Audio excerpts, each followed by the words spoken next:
I had big ambitions from a young age, right? But being brave and going for really big things, business-wise, it's an acquired taste, right? Yeah. You don't get born with it. And I guess I benefited from being in the right place and around the right people. But also what we do, climate investment and decarbonization, the scale of the problem is so massive that doing small scale stuff isn't gonna make a change, right? You have to, even the largest projects we're doing, one of our projects in Australia in CWP Global is actually going to be the largest power plant on the planet. That's a minuscule part of what's needed to decarbonize the energy system, right? So you have to think big to make an impact on that scale. Hello, Recursive community, and welcome back to our podcast series. Our next guest believes that decarbonization is the biggest paradigm shift in the world economy since the Industrial Revolution. Dimitar Enchev is managing partner at PostScriptum Ventures, a private equity fund focused on sustainability and energy transition investments. But besides his investor's hat, Dimitar is also an entrepreneur.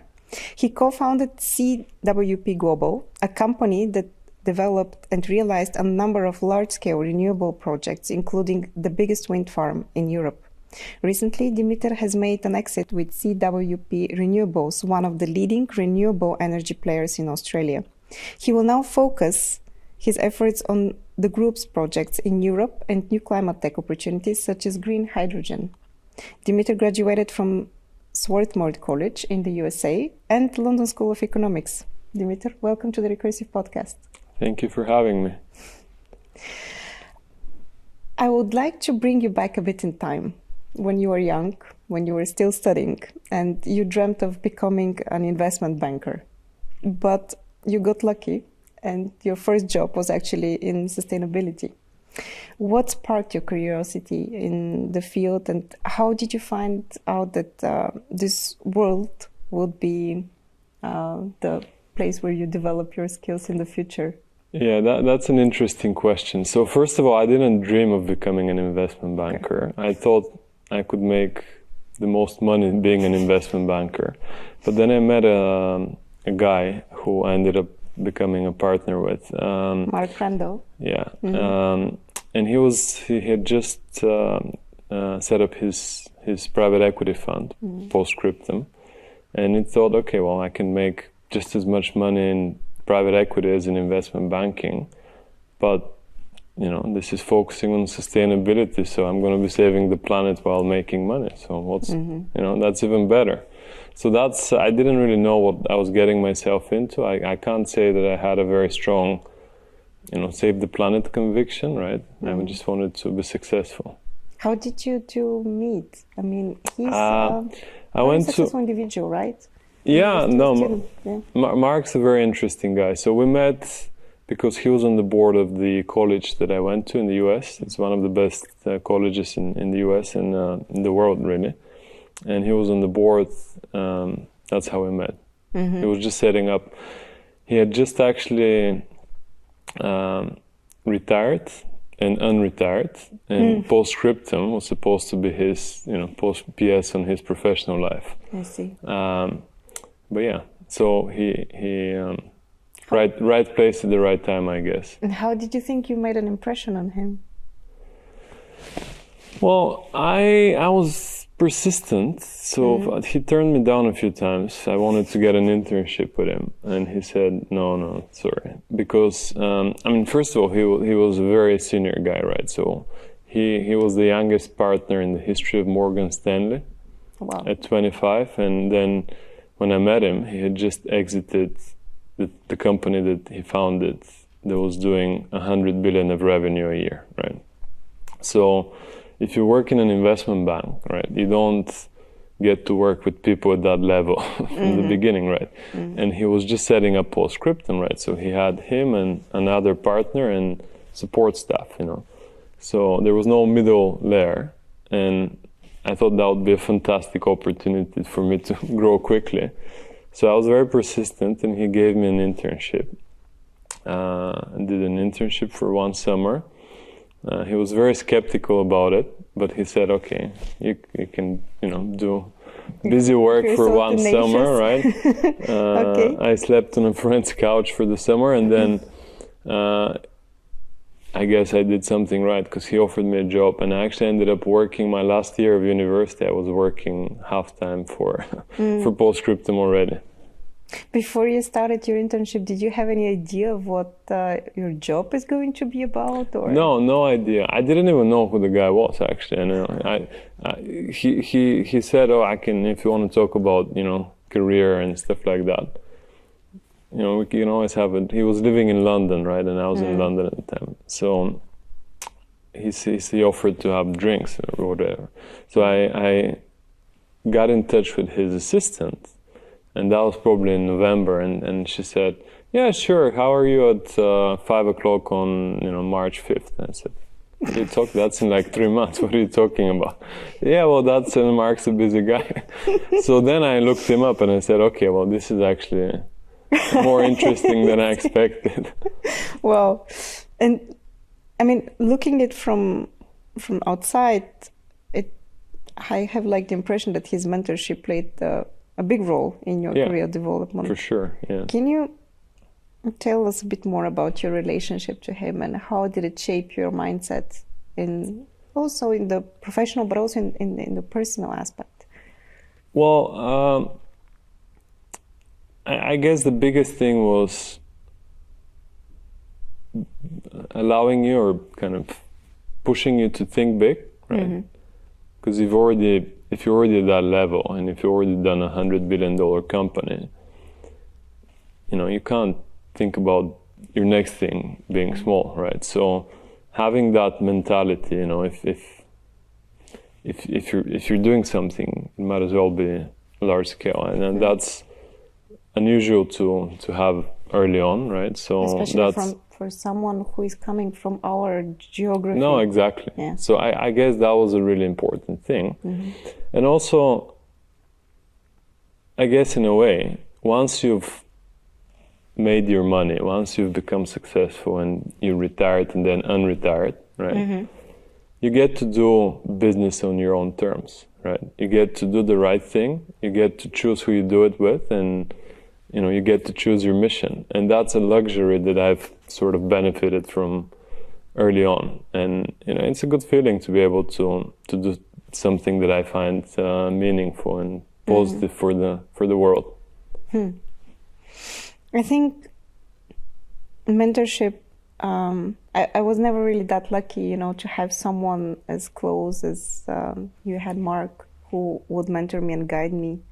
And I think this kind of relationship can play a very big role in the life of an entrepreneur, of someone who is ambitious, because sometimes you need to kind of like know that you're in the safe zone, although doing something very risky. And having someone on the side who has been through that is extremely beneficial. And at the same time, we have the topic of thinking big here in the Recursive podcast a lot. And I think often when we speak about entrepreneurship and innovation coming from Bulgaria, from Romania, from Southeast Europe, where we actually focus, this is the one thing that we're lacking. I think we're very creative. We're out-of-the-box thinkers. Probably also thanks to the crisis that, economically we've been going through. But somehow, like, there is a glass ceiling above us, and we never really dare to even think about it. We don't have even an idea of what is beyond. And you had access early on. So if you had to maybe be now in the role of the mentor, how would you teach this mindset and this idea to someone who is just starting their entrepreneurial journey? I think it's difficult to teach. You can be there for people and kind of encourage them, but they have to develop it on their own. But I see a change. I actually do see people who are thinking big, who are thinking beyond, the region and what they could accomplish here. You see a lot of companies aiming for the sky. So I think over the last few years, that's actually changed locally. Yeah. Yeah, we also had more and more success stories, and these same actors were involved in building the success story. So I think it's also very important to have a practical experience of how do you start from zero and then become a big success. Yeah. So you're active both now as an investor, but also as an entrepreneur. How do you think that having those two perspectives gives you a better understanding or shapes your thinking on business? Yeah, to be honest, I don't really differentiate between the two that much, right? I think they're the same, or the opposite sides of the same coin, right? Yeah. And partly it's because we're a fund, but we don't have outside investors, so we're investing our own capital. So this is more or less like starting a company. But you have to understand what it takes to start a business from scratch and grow a business, and what it takes to actually build a team to be a good investor, right? So I think they're very complementary, and that's why some of the best investors are founders, and vice versa. Yeah. Well, also the role of the private equity investor is also a bit different. I mean, you're probably we do both private equity and venture capital. Okay. So we're kind of a mix. We're a strange animal. Yeah, but I guess being in such an entrepreneurial organization, which is PostScriptum, or was PostScriptum from the beginning, makes you relate to entrepreneurs and the founders in a different way. Yeah. With CWP, you invest in really large-scale clean energy projects. This is where, this big think mindset, I think, is very clearly demonstrated. How did you train yourself to have these global visions and ambitious goals? Or is it something that you think you had from the young age? I had big ambitions from a young age, right? But being brave and going for really big things, business-wise, it's an acquired taste, right? Yeah. You don't get born with it. And I guess I benefited from being in the right place and around the right people. But also what we do, climate investment and decarbonization, the scale of the problem is so massive that doing small scale stuff isn't gonna make a change, right? You have to, even the largest projects we're doing, one of our projects in Australia in CWP Global is actually going to be the largest power plant on the planet. That's a minuscule part of what's needed to decarbonize the energy system, right? So you have to think big to make an impact on that scale. So I would like to ask you about two aspects. So the first one is, when I found out about the projects that you do in Australia, but also on other continents where you make use of sun and wind at the same time, I thought this is actually super creative. So how did you develop that? I mean, how do you find this approach where clearly, it is very close, to think about it, but no one actually did it before. Did someone did it before? Certainly not on this scale. Yeah. The big unlock was renewable energy getting super cheap, right? So that's the big unlock that allowed us to do what we're doing. And then we had this idea, what if we took the world's cheapest energy, wind and solar, in the right place, and made molecules with it, right? And then the next logical step was, okay, well, if you're investing $1 billion in a plant that makes molecules, basically electrolysis to make green hydrogen or something else, well, would you want to power that plant only 5 hours a day, right? Wouldn't you want to utilize that $1 billion investment as much as possible? So let's look for the locations where you have 5, 6, 8 hours of sunshine a day, and then you have wind in the morning and in the evening to complement. And you end up using it, 16 hours a day, right? And that to us was very logical, but no one else was doing it. So what happened actually is we found this location in Australia, which is 6,500 kilometers, so 65 by 100, it's massive. And we went to the government there. No use, no productive use. So no one lives there. It's desert basically. And we went to the government and said, we want to rent this land. And they thought we were totally crazy. They thought we were smoking something. And then we said, okay, well, this is like the biggest power plant on the planet, but it's not gonna move the dial. So why don't we look for other places like that, right? Mm-hmm. So we built a map, right? And we actually built it in Sofia, like all the analysts and all the kind of brain power that went behind it. Wow. It's people that were based here. So imagine having a map of all the largest oil deposits at the beginning of the oil age, right? Yeah. The age of Rockefeller and so on. Well, this is what we had, sort of. And so we went around the world and started, buying land and securing land. But it wasn't super, intellectually, it was kind of an innovation, but didn't take a genius to come up with it, right? But being brave to kind of go out and get it.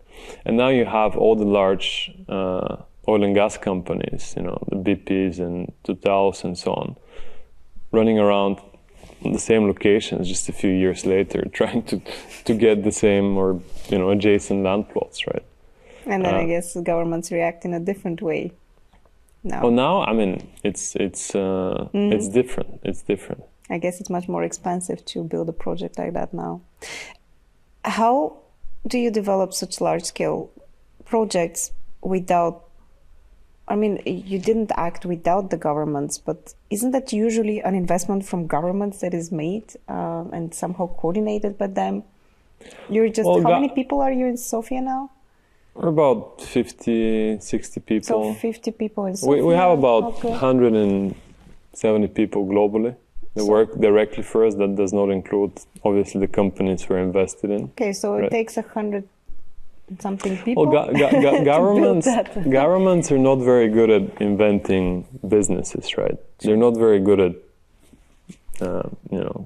commercial analysis and innovation and so on, right? So this is never going to get started by a government, right? At some point, governments may identify that as a strategic area of development, right?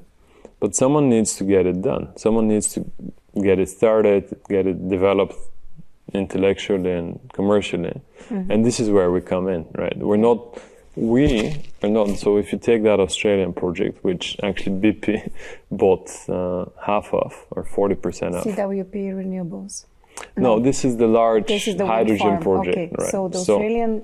the one that I mentioned, the 6,500 square kilometers. Yeah. So that one, largest power plant on the planet, that one BP bought, right? That's a $40 billion project. So obviously we're not going to invest $40 billion ourselves, right? We don't have that kind of money. We don't invest billions. But the front end, inventing the business and getting this all put together is what we do, right? So that's the riskiest part, but also the most lucrative and value accretive part. Can I maybe ask you approximately, how many times did the valuation grow of the project since you started it until maybe now, or the point where BP jumped in? Oh, I don't think I can divulge that, but okay. we've done well, right? Okay. It's when you create something out of nothing, right? Yes, you create a lot of value. Yeah, this is the definition of being scalable, right? Yeah. Very impressive. I think this way of thinking, where we don't wait for governments to initiate something to solve a problem, but we actually go and start just working very hands-on on it, and then maybe let governments identify it as a strategic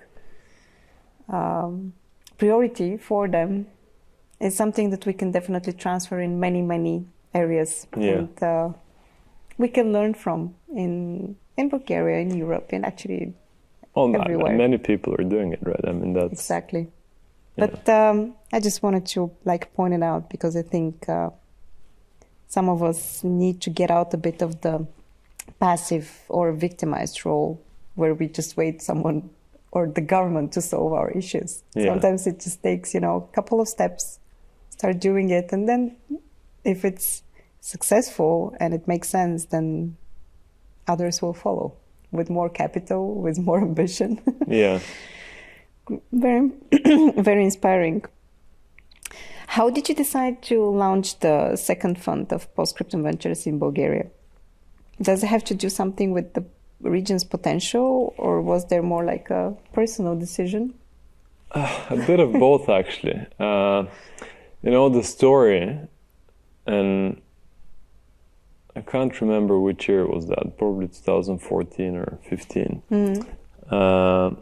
I was already thinking about moving back to Bulgaria, right? I was living in London, and I was sort of getting... Can I ask why? I mean, London is a great place for people like you, right? It is. But, I had already lived there for 5-6 years, and I was getting frustrated with, being away, right?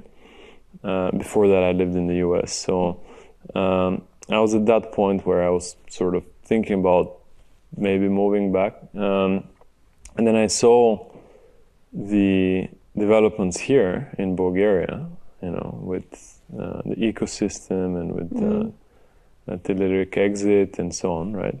And so, all right, so something's going on, right? And then actually, the first investment, which catalyzed the actually setting up PostScriptum Ventures, actually it happened by accident. We were actually climbing Mount Kilimanjaro with one of the Black Peak guys. Okay. And he said, we're looking at these companies, but we're seeing some things in the energy transition space, and we don't know anything about it. And in any way, we need a co-investor from the private sector. So I thought, okay, well, the EU money that's flowing into these funds is making everyone find the private sector co-investor. So, that sounds like a good job. Yes. They do all the work, and you come in and kind of co-invest with them. Obviously, I'm joking, but it was certainly an opportunity to benefit from the ecosystem that was being created here. So, and we ended up setting up the fund with the idea to do Bulgaria in the region, and we ended up doing 3 investments in Bulgaria in the region, and everything else out of, I think, 10 or 12 deals was outside. So we just, And still keeping the focus on sustainability and climate change. Yeah, this is what we know best. But again, because we're essentially a private fund, so we don't have a typical GPLP structure. Yes. We don't have a very clear mandate. Okay, you have to invest in these geographies, in these kind of companies, in that industry, right? We do whatever. So we typically do growth equity in, decarbonization. Okay. But we have large IT company here in Bulgaria. We did a startup in the US, which actually is not a startup anymore. But yeah, it's, we do. And the investment with Black Peak, that was Resulta? No? That was IPS. So we did actually 3 co-investments. Oh, you did already 3 of them. Okay. We did IPS, which is this first one, the energy. I thought it was the first one. Okay, I didn't know. And then we did Resulta, and then we did Software Group, which is IT company. Of course. So we did 3 with them, yeah. Okay. So it was an alignment between a professional and a personal decision. Yeah, more or less. You can because looking at the discourse that we're actually having around sustainability, ESG currently in our region, it's not like there is a lot of awareness. Actually, no. I think we had our first ESG awards at the end of last year, and I haven't really heard venture capitalists and investors talk a lot about sustainability. At the same time, as soon as I step out of our region, it seems to be like the big mega trend that we can observe, and it's a huge topic, and at the same time a huge opportunity. And it's a bit unusual. Why would you found, or why would you actually transfer the fund to Bulgaria? But where do you see the potential here when it comes to sustainability and maybe technologies that can help us against climate change? Well, I think the potential is global, and I think and I hope we're going to see more and more companies coming out of the region that they're competing on the global marketplace, right? And we've seen some examples recently. But, the region has a lot of advantages, right? It has a lot of talent, obviously macro fundamentals. Just needs to think a little bit bigger, I guess. And okay. But yeah, it's and when it comes to us, we didn't really. I'd be lying if I told you we had a very well-defined plan, right? We thought we could, invest in anything, right? And we know the energy space and the energy transition best, and this is why we always tend to invest in that. But we ended up doing other things as well. Yes. And when you look at, so to answer your question about what do I see as the opportunity here, well, this is one of the most energy inefficient places on the planet, right? Wow. Our region, yeah. And that's a legacy from communism, right? But we are one of the most energy inefficient places on the planet, and we're one of the most polluting places, right?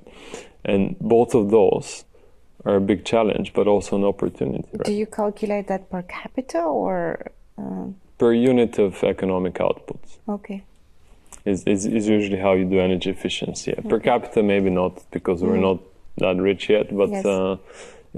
Per unit of economic output, we're very inefficient.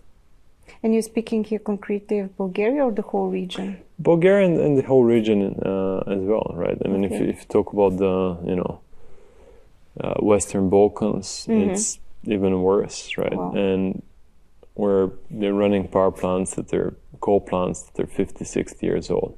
And that's going to have to change, right? So that's a big opportunity here, first to do energy efficiency and to become more efficient, right? And second, to do investment in new, cleaner, cheaper sources of energy, which is what one of our other businesses, right?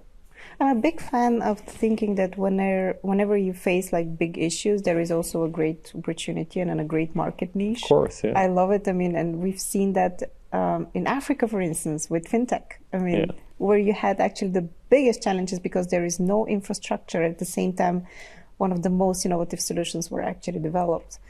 And I always hope that, in the sense, regions like ours, which faces a lot of societal, economic, but now I understand also ecological challenges, might adopt this first principle thinking and, start things greenfield, because this is always a good opportunity to develop innovation. No, exactly. This is, and we've seen that in a number of industries, right, where you actually leapfrog, you skip a generation, right? Africa went straight to mobile, right? They didn't do a fixed phone system. Do you have good examples of projects which can demonstrate that this kind of innovation is happening? Do you see it already, or?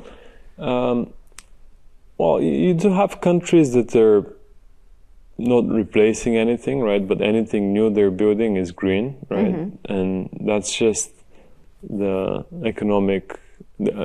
obvious economic decision, right? Because it's cheaper, and it's also more long-term viable in a decarbonizing world, right?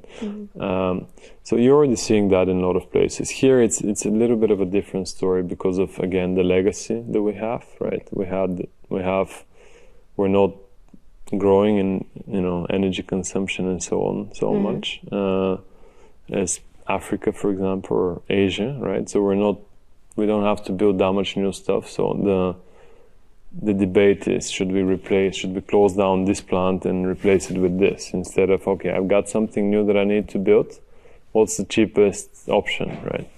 And wind and solar are by far the cheapest option now. So you are seeing, and it varies from place to place, I would say. I wish our government was actually thinking a bit more as an investor like you do now. And you see the opportunity in the whole thing. By the way, how do you get informed on climate change, clean tech, green tech innovations, or at the same time there is so much disinformation and the topic is already polluted with all kinds of propaganda? How do you keep yourself informed? Podcasts. Okay. I do a lot of podcasts, speak to a lot of people, obviously. We have a good network of movers and shakers, right? For lack of a better word. But I read reports. There is a lot of good stuff coming out of a number of organizations. And Energy Transition Commission, for example, they publish reports, very good macro reports about what's happened, what needs to happen, and what's happening in different sectors. So, for example, agriculture, transportation, and electricity, obviously, and stuff like that. Yes, it would be great maybe if we can create like a short list of sources that people. Depends on how deep you want to go, right? Obviously, for someone who's not really into this space and who's not looking to invest in the next big thing, they don't. I think a high-level overview is probably sufficient, right? I would expect a bit more from our audience. At the same time, what I see when we talk to potential talent, which are a bit younger, we see this mindset shift and paradigm shift already happening. We're journalists, so we usually ask, what do you want to write about? Like, is there a topic of your passion? And everyone speaks about innovations in green technology, in climate change, and so on and so forth, sustainability. That's good, yeah. Because I think we need a lot more of that. Important. I think we need a lot more of that. I think this is not really high enough on the agenda in our region, in our country. I think that's a problem, right? Because we're gonna get left behind, right? If we're not really, as a society, as an economy, if we're not really aware of the changes that they're coming, and they're massive, we're gonna be left behind. We're not gonna be competitive in this brave new world that's decarbonizing, right? Because that will be one measure of competitiveness, right? And we're gonna be, 2 steps behind. And also as a company or as a founder, right? Yeah. You wanna pay attention, both because there is a lot of opportunity out there, right? If you imagine what decarbonization, what net zero is by 2050, this is basically rewiring the whole global economy. Like every single thing that we do today, almost everything, is associated with a carbon footprint, right? And every single thing is going to have to change. So imagine the level of disruption that's going to happen not only in energy, but in all sectors, right? So you need to have that on your radar, right? In any business, even if you're not really directly doing anything with decarbonization, you don't want to start a business that's going to become irrelevant in 5 years because people are, going to change the way they do that thing because of, the energy transition, right? So you need to know the tectonic shifts that are going to occur over the next 30 years. And 30 years is nothing. Not even 30. I mean, if we talk about net zero by 2050, that's not even 30 years. It's a monumental shift. I think that's the only other rewiring that is probably comparable is the Industrial Revolution. But that happened slower, right? It didn't happen in 30 years. So I think short-term thinking is very typical also maybe for our region. We don't look enough in the future. And you speak of 30 years, which for maybe a person like me, it looks like, oh my God, there's like 30 years, that's what's going to be almost at the, okay, I'm 35, now I'm going to be 65. Okay, I will be just retiring probably. In any case, it seems so far ahead, but how do you develop this kind of thinking like 30 years ahead, or thinking of business ideas that can even you can benefit in 20 years, in 10 years? How do you have this? Well, the trajectory is important, right? So to get there in 30 years means that this decade we're going to have to start changing things, right? And it's already happening. So it's not necessarily, obviously I agree with you that, planning a business 30 years out is actually a little bit ambitious, right? But you need to be aware of the trajectory and kind of plan at least 5-10 years out on that basis. Right? I wanted to ask you also about the things that need to change. So we speak in a very abstract level, we're not going to be competitive, but what does it mean for businesses, also for consumers, for talents? I'm thinking, because I have this direct observation, if you're not a company that is carbon neutral, most probably you won't be able to hire people because it's so important for the new generations. Or sell your products, right? Sell your products to consumers. How do you, in what other aspect is it going to show if we don't start paying attention to this? Well, I think a lot of it will be missed opportunity, right? Becoming less and less competitive. So, and when you talk about missed opportunity, it's kind of more difficult to move people, and especially policymakers, right? Yeah. It's easiest to just not do anything and just stay where you are, right? Don't touch your running system. Yeah. Okay. Change is difficult, yeah. But, there is, I guess, locally, when we think about, the next unicorn or, the next big globally relevant company, right? I would like to hope, at least, that more and more people are going to think in the decarbonization space, right? To build something that's globally relevant. And again, when you have disruption, that's where you can create a new company and be successful, right? If there is no disruption, right? If things are kind of staying static, the opportunity to create something out of nothing is a lot lower. Maybe we can also give our audience a bit of a nudge or an inspiration for someone who is has expertise in the field. What kind of environmental challenge would you like to see solved by a company in our region that is possible?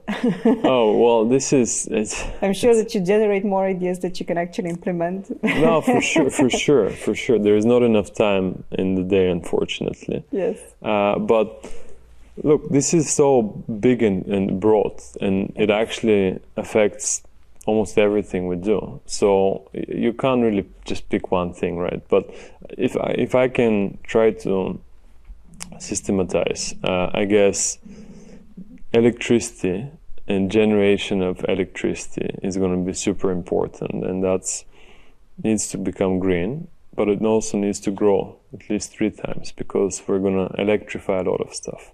We're going to electrify transportations, right? We're going to be driving electric cars. We're going to electrify industry. We're going to electrify heating, and so we're going to need to do a lot in that space. And you actually already have Bulgarian companies in, for example, building solar projects all over the world. One of the leading solar EPC companies are Bulgarian, right? Not a lot of people know that, but there's already thousands of people working in that space and some very successful companies, right? So that's kind of the brick and mortar part of the equation, right? And then we're going to also have to become a lot smarter about how we use energy, right? Because if one way to lower emissions is by using less energy, right? So Of course, I'm not talking about, going back to the caveman days, right? Or, building a hippie commune, but we need to become more intelligent about how we do energy. And the way to do that is to digitalize, right? So digitalize, decentralize, decarbonize, right? Those are the three big trends in the energy sector. So the way we use energy and electricity is going to have to overlap with the IT sector a lot, right? And there is a lot of opportunity there. In fact, there is a recently announced Series A by a Bulgarian company called Ampeco that does basically operating systems for charging points for electric cars, right? Super proud of you guys. Yeah, and they're fantastic, and they're kind of putting this whole thing, and I would like to think that we're doing the same. This whole big topic, they're putting it on the map, right? They're kind of attracting attention for the next founder to think about. Okay, well, maybe I can do something with electric cars, Yes. So, and getting back to my attempt to systematize the opportunity, or what needs to happen for the world to decarbonize, right? So you have electricity and transportation and industry, we already covered a lot of electrification, a lot of green energy, a lot of decentralization and digitalization. And then you have some areas that are hard to abate, some more difficult areas where we're going to have to be even more creative. So, for example, buildings, right? When you build a large building, you use a lot of concrete and you use a lot of steel. Both are very carbon intensive. Well, we actually have an investment, which is a really cool investment. It's back to basics, but it's one of my favorite investments. We bought the largest sawmill in Uruguay, and we invested like 25 million to build a CLT facility. CLT is a cross-laminated timber. Okay. And it's basically timber that you can build a skyscraper out of, right? It's basically processed in such a way that you can actually use it to like a real one, not a model real of it. Absolutely. And when you think about it, right, you're replacing steel and concrete by wood, right? Isn't that bad also? I mean, No. we spoke about deforestation, No, deforestation, I'm sorry. the way that you have to manage it, right? You can't cut virgin forest. So you have to make sure that the forest that you're using is what's called sustainable forest, right? So basically, you take less than what the forest produces each year, right? So you're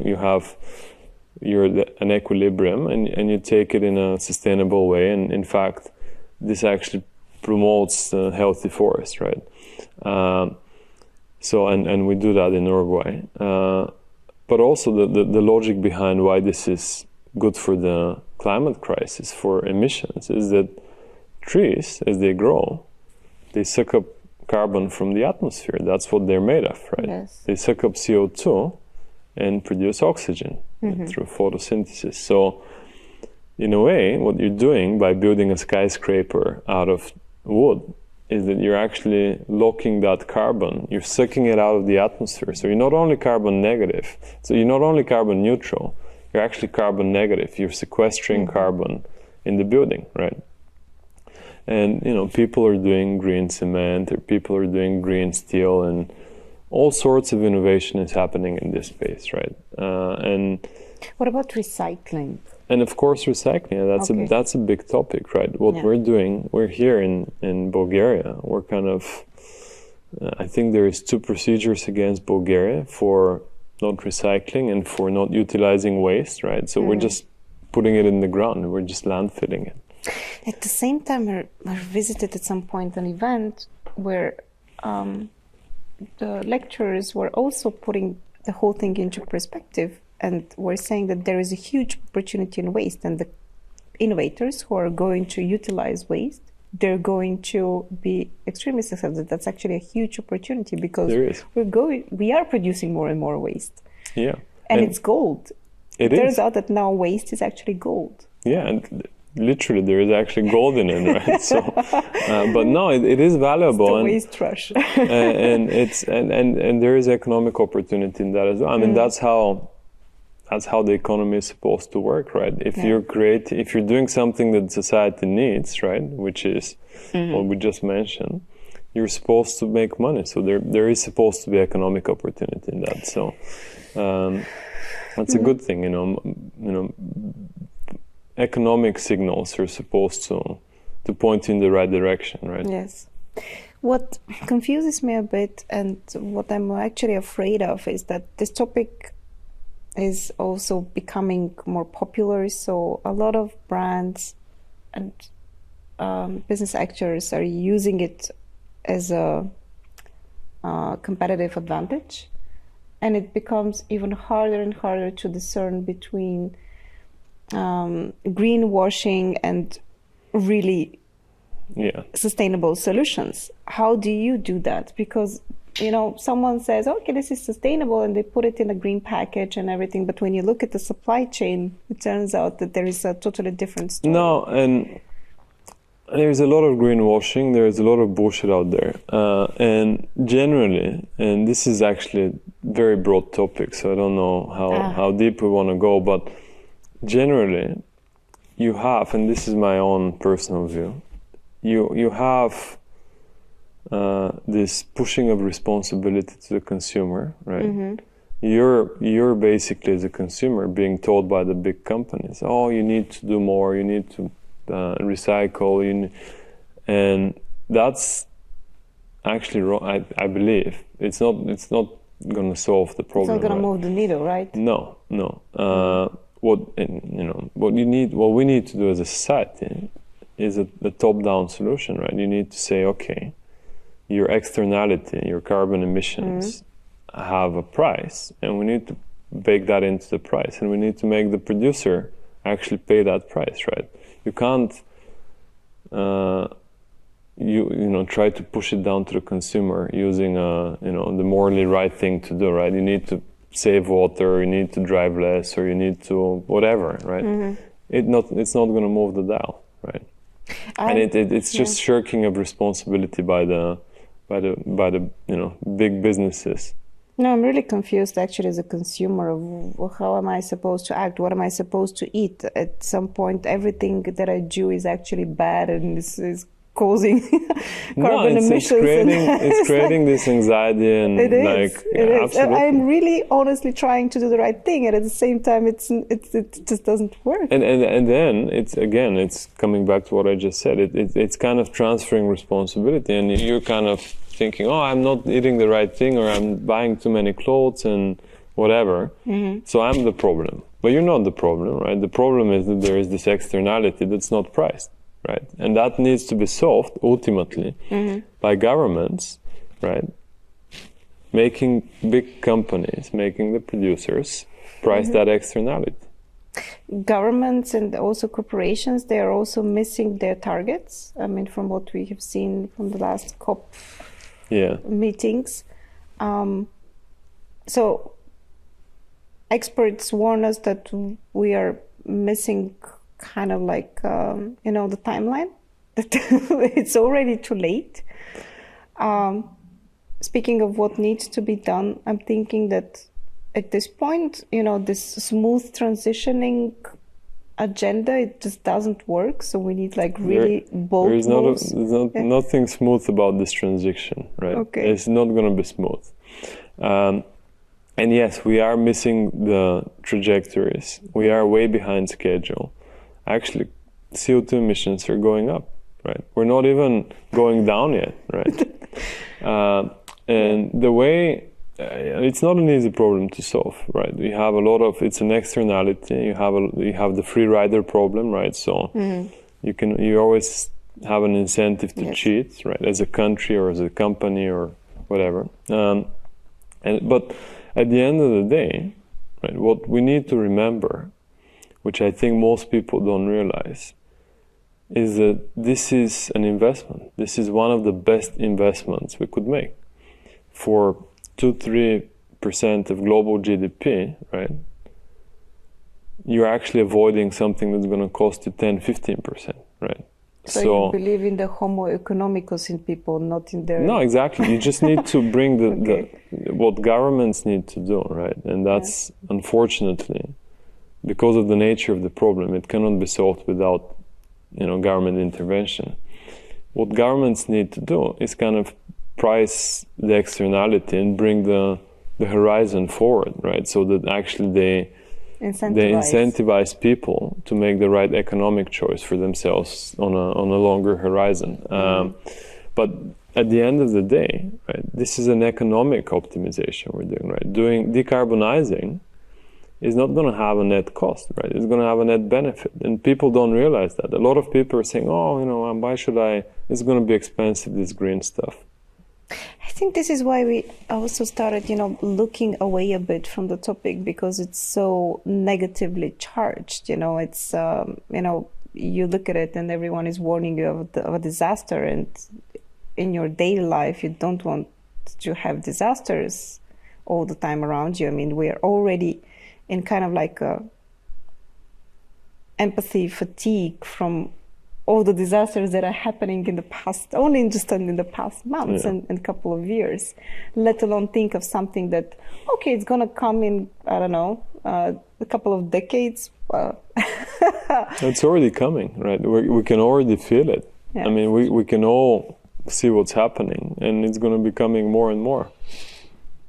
But I like your very business approach to the whole thing, approaching it from the idea of opportunity. I think this creates a bit more optimistic and positive frame of the issue.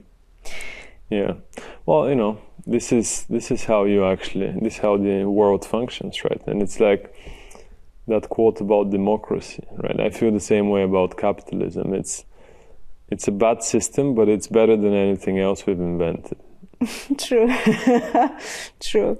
Although, I studied just a little economics, and I really remember, this way of thinking where you build the model based on the rational thinking of business actors who always strive for the biggest win. Business actors are not rational. I mean, it's a model. People are not rational. People are not. In an environment filled with disinformation, you can rely even less on this rational homo economicus that we actually spoke about. So it's a fake model.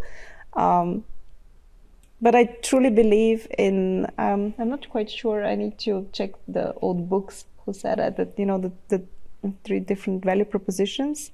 I'm going to save you money, I'm going to make you win, and I'm going to make you feel good. Yeah. So I think it's not only about making money, but it's also about making people be happy is a big word, but in a way fulfilled with their choices and the way that they act. We see that more and more in my generation, the millennial generation, in the Gen Z generation. And I think at the end of the day, sooner or later we look at our life and we want to feel like we have contributed it in a positive way, that we are that we have created some goodness in the world. I think at some point we do make this calculation, and or at least we haven't left it worse than we found it, right? We haven't created badness, right? Which is what we're doing today, right? Yeah. And at the same time, we don't. That's sometimes the issue. We don't want to look at the badness that we create. There comes the cognitive dissonance. I wanted to speak a bit also about the future. You're now going to focus on CWP projects. Which are the ones that you're most excited about? Maybe you can share also about what you're planning to do here in our region, that it's what I can relate the most. So yeah, we're not going to retire now that we did that Australian exit. By the way, how much money did you make from the exit? That's an undisclosed amount. I was a small shareholder, but no, we're actually ready to do something, or trying to do something even bigger, right? And here in the region. Just wait, I'm sorry. Wait a second. Why don't you really retire? I mean, isn't it a bit more comfortable to be somewhere in the beach and enjoy? I don't know, do a world travel year, whatever. Why do you want to continue working? I'm traveling enough. Okay. I think I'd get bored very quickly. You do? Yeah. Okay. I think I'd get bored. No, but we are actually doing quite a lot. In fact, we're busier than ever. Building a large European renewable energy company. Okay. That's called CWP Europe. And then we're doing these mega projects that I mentioned, the one in Australia. We're building... Patagonia, how many locations do you have at this point? We have a few locations, right? Well, okay. We have North America, we have the tip of South America, so Patagonia in Chile and Argentina. We have Namibia, we have Morocco, we have Mauritania, and of course Australia. So we've got a lot of projects under development. In fact, we've got about 200 gigawatts under development, right? And to give you a sense of scale, a nuclear reactor is 1 gigawatt, right? So it's just 200 nuclear reactors. So, wow, it's quite a lot. The energy system of Australia, I think, is around 30-40 gigawatts. So it's like 5 times the whole of Australia. And this is to make molecules for...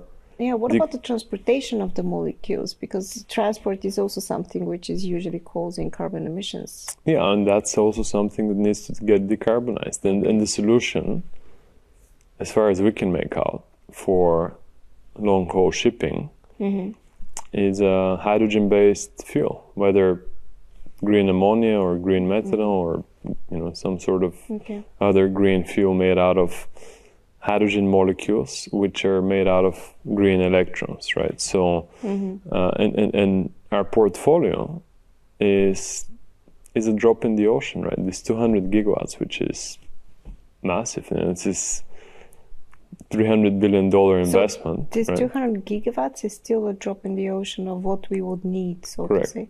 Is there an estimation of how much, or how much capacity we would need to build in order to become energy? There are various estimations, and they vary based on how much energy you save and how more efficient you get, right?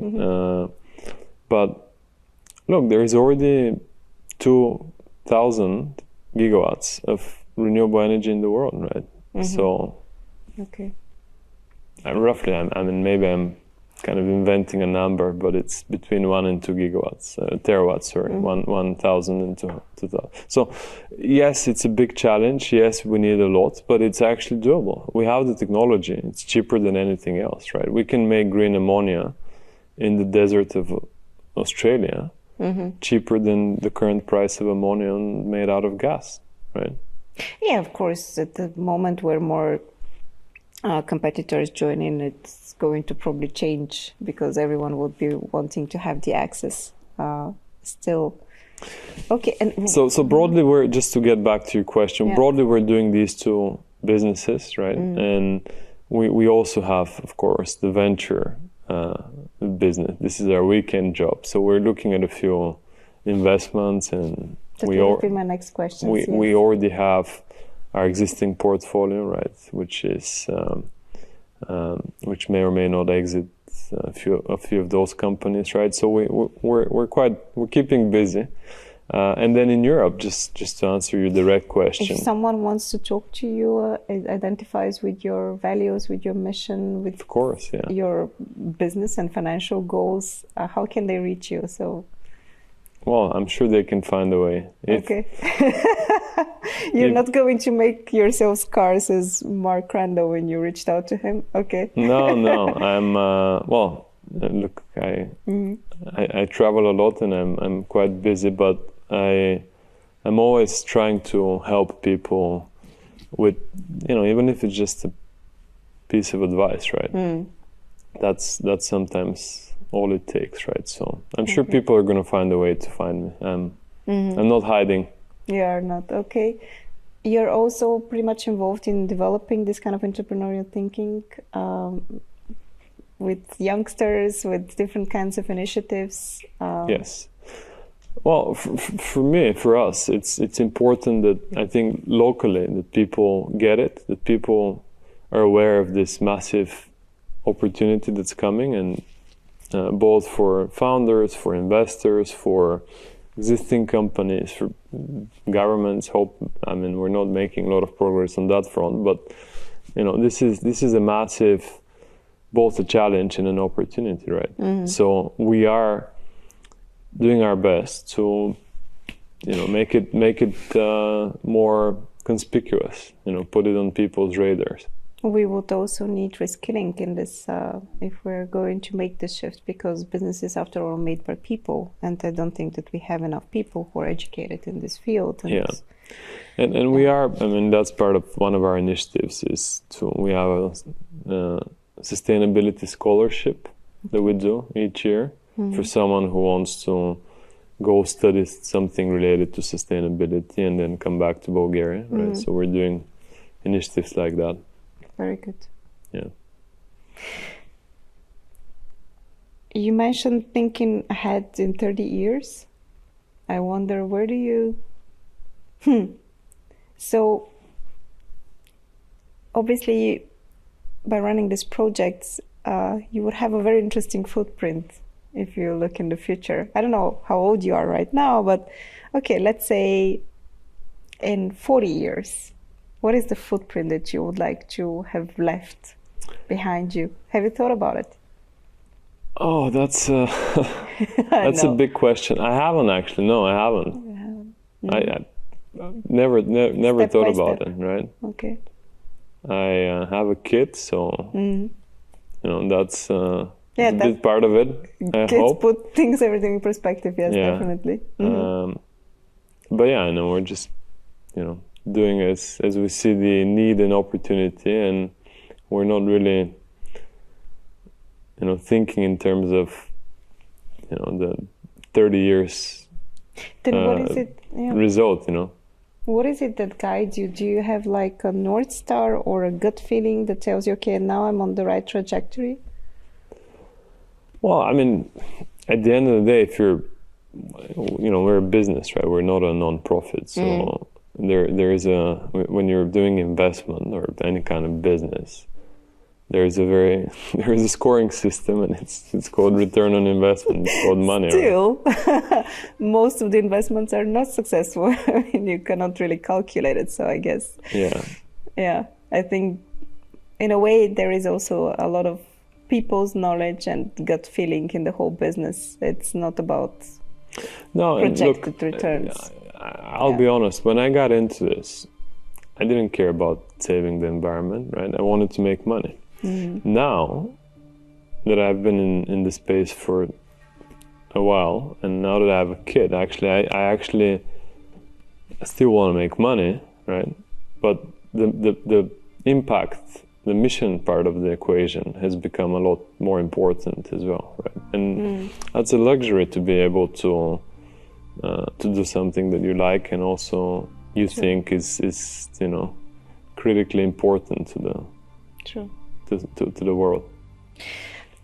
We will be definitely keeping track of what you're doing. I'm very excited about it, and I think we need more people like you, so maybe we can find a way to create more awareness and integrate more people with similar goals and ambitions business-wise, but also values. Yeah. Well, thank you for doing what you're doing, right? Because you are doing exactly that. by having me here and by talking about these topics, right? You're doing exactly that. We believe that it is important. In addition, we have Antonella in our team who is very tenaciously pursuing this topic, and she was also the one who always insisted that we need to have a regular reporting on that, and we now see that it totally makes sense. Yeah. It is a topic that is relevant, maybe not so much at this point in our region, but definitely abroad. We have a lot of readers who pay attention to our reporting from abroad, so the more success stories we can actually share, the more we will be also shaping the brand of our region. And let's hope that we'll see more Ampekos and more Dimitar Enchev in this bubble. Yeah. Thank you, Dimitar. Thank you for having me. Next on the Recursive podcast, we meet with Urlin Radev, co-founder and CEO of the electric vehicle charging management platform Ampeko. We were trying to sell them and asking at the same and time. They were saying no. Yeah, a lot of no's. That's what you should expect. You shouldn't expect that people would just jump to buy your product. You'll get a lot of no's, but it's important to understand why. Why is this a no? Yeah. And then you use this either to iterate in the product or to iterate in the sales process. Mm-hmm. And then you get another no with another why, and you get some other input and you implement this. And when you do this enough times, you start getting maybes. I see. Okay, so there is a progress. There's progress, definitely. Nice. So a lot of no's, and then you ask always why. I think this is very important here. And if you're just as passionate about innovation as we are, hit subscribe for the Recursive podcast on YouTube or your favorite podcast platform. We're everywhere.